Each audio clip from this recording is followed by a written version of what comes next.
దేశంలోనే తొలిసారిగా జరగబోయే శ్రీరామదీక్ష స్వర్ణ పాదుకుల పల్లకి పాదయాత్ర భాగ్యనగరం నుండే జరగబోతోందని రామరాజ్యం ఫౌండేషన్ తెలిపింది.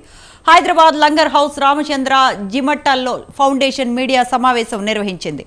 రామరాజ్యం ఫౌండేషన్ ఆధ్వర్యంలో శ్రీరామదీక్ష కార్యక్రమానికి శ్రీకారం చుట్టినట్లు నిర్వాహకులు తెలిపారు.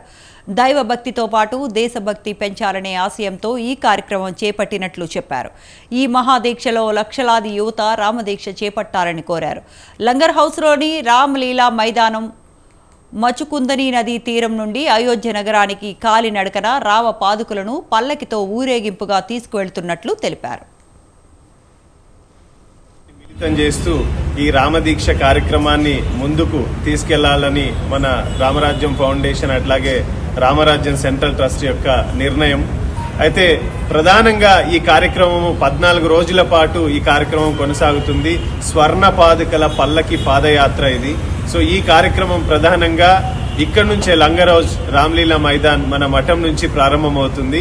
17వ తారీఖు 12:30 మధ్యాహ్నానికి, 11వ తారీఖు డిసెంబర్ననే ఆ రోజు రామదీక్ష ప్రారంభమవుతుంది. ఆ మధ్యలో ఆ గ్యాప్ 1 వీక్ లో మనం ఇక్కడ నుంచి భద్రాచలమా తిరుపతి ఇంకా ఎక్కడ అనేది డిసైడ్ అవ్వలేదు. సో అక్కడికి వెళ్లి ఆ పాదుకల్ని అక్కడ కూడా పూజ చేయించుకొచ్చి ఆ పాదుకల్ని ఇక్కడ పల్లకిలో పెట్టుకొని ఇది తొలిసారిగా ఈ కార్యక్రమం జరగబోతుంది. రామదీక్షనే తొలిసారిగా. ఈ ట్రస్ట్ కా नाम बहुत खूबसूरत है।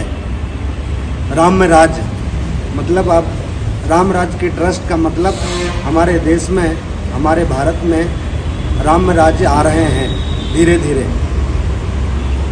जब भगवान श्री राम जी जब प्रकट हुए थे